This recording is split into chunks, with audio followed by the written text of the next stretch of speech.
सबसे पहले तो आप सब लोगों का बहुत बहुत शुक्रिया। अस्सलाम वालेकुम। आज हमारा प्रेस कॉन्फ्रेंस नहीं, आज हमारा प्रोटेस्ट था, जो पीसफुल प्रोटेस्ट था प्रेस कॉलोनी में।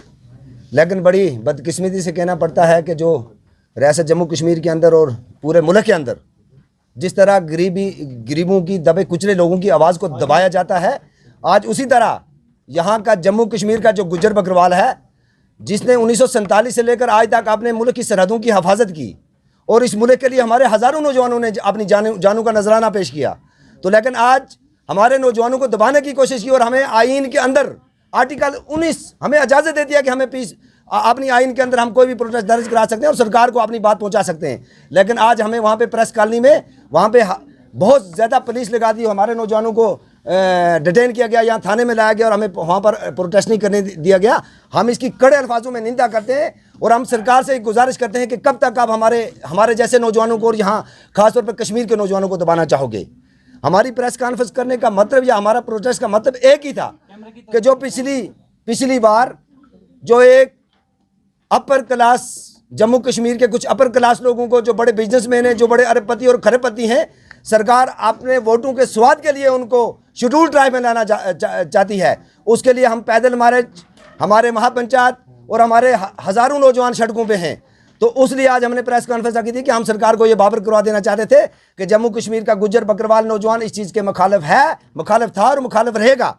लेकिन बड़ी बदकिस्मती से मैं आपको एक बात बताऊं कि हमारी पैदल मार्च जो रजौरी से शुरू हो रही थी, हमारे बहुत सारे सोशल एक्टिविस्टों को वहाँ पे अरेस्ट कर लिया, वहाँ पे बंद कर लिया। हमें पता ही नहीं है, ना उनकी कोई खबर है, ना कोई उनकी बात, ना हमें पता है कि उन लोगों को कहाँ रखा है। इसलिए हम सरकार से और जम्मू कश्मीर पुलिस से कहना चाहते हैं कि फौरी तौर पर उन्हें रहा किया जाए।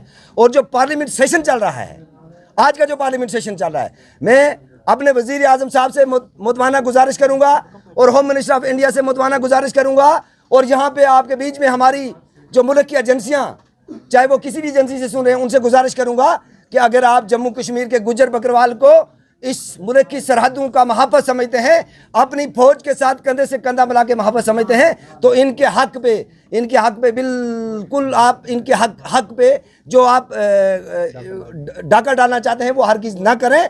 अगर मुल्क आपके लिए पहले है तो गुज्जर बकरवाल को सताने की कोशिश ना करें। लेकिन बीजेपी का गुज्जर बकरवाल का कोटा है, उसके साथ कुछ नहीं किया जाए। भाई रिजर्वेशन विद रिजर्वेशन हो ही नहीं सकती। बीजेपी हमारे लोगों को बेवकूफ़ समझती है और कुछ हमारे बीजेपी ने कुछ ऐसे लीडर गुजरों के रखे हैं जो बेवकूफ़ लीडर हैं। इंक्लूड करना चाहता हूं इस क्वेश्चन में, क्योंकि पहले ही इंटैक्ट आपका 10% का रिजर्वेशन है, जबकि ये एक्स्ट्रा जो पहाड़ी लोगों को दिया गया है, आपको इससे क्या आपत्ति क्या है? क्या जनाब, शेड्यूल ट्राइब बनाए नहीं जाते। शेड्यूल ट्राइब जो हैं वो पैदा ही होते हैं। हमारे आपने देखा है, हमारे 7 से 8 लाख लोग हैं जो जिनको आज तक रहने के लिए घर नहीं है, जो आज भी इन पहाड़ियों पे अपने माल मवेशी को लेके जाते हैं।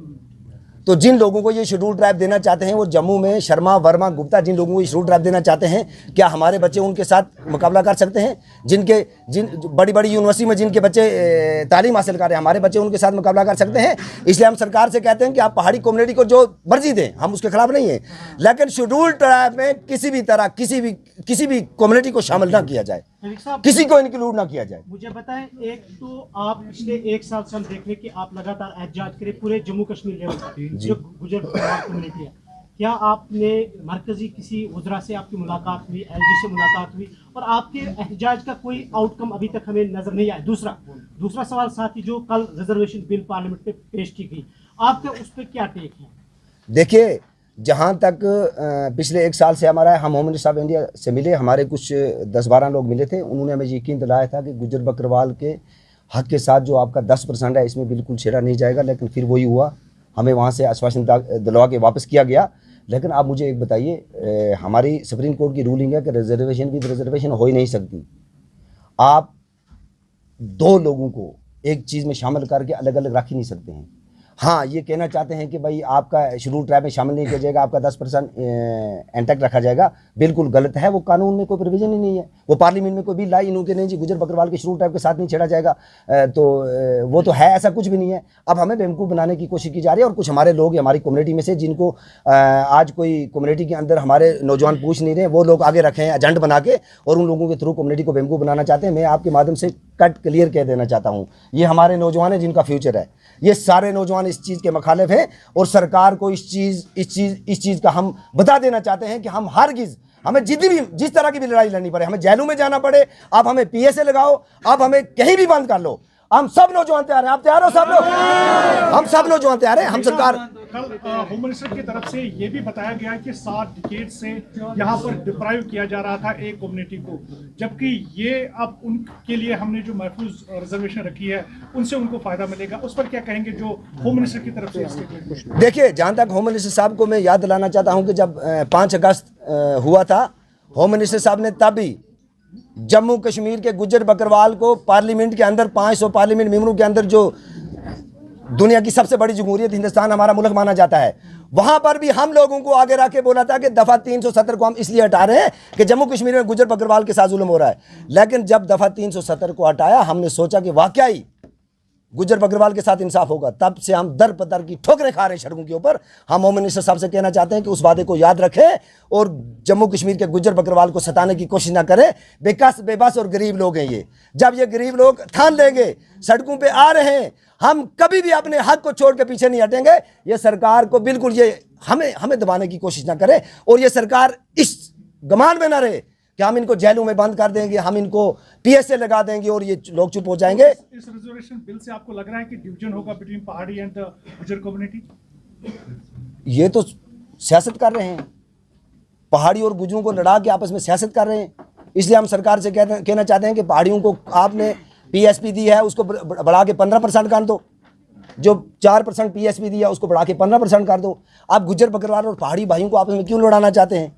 ये तो सियासत कर रहे हैं और सियासत मुझे लगता है कि मुल्क की सिक्योरिटी सबसे बेहतर है। रफीक साहब, एहतजाज, जज्बात, मुतालबात चलता रहेगा, बयानात भी जारी रहेंगे। क्या कानूनी तौर पर आप इसके खिलाफ लड़ेंगे? अभी तो हम आईन के अंदर सड़कों पे लड़ रहे हैं और ये लड़ना हमारा तब तक जारी रहेगा जब तक हम हिंदुस्तान में किसानों की एक भी लाइफ अदालत का दरवाजा खटखटाएंगे? जब अभी तो हमें यकीन है कि सरकार ऐसा कोई कदम ही नहीं उठाएगी। हमें ये यकीन है, हम सरकार को इसीलिए बताना चाहते हैं। हमें वज़ीर आज़म हिंदुस्तान पे यकीन है कि वो ऐसा कदम नहीं उठाएगा। अगर हमें ज़रूरत पड़ी, हम सड़कों की लड़ाई भी लड़ेंगे, हम अदालत की लड़ाई भी लड़ेंगे, हम आईन के अंदर सब लड़ाई लड़ेंगे, किसी हद तक जाएंगे।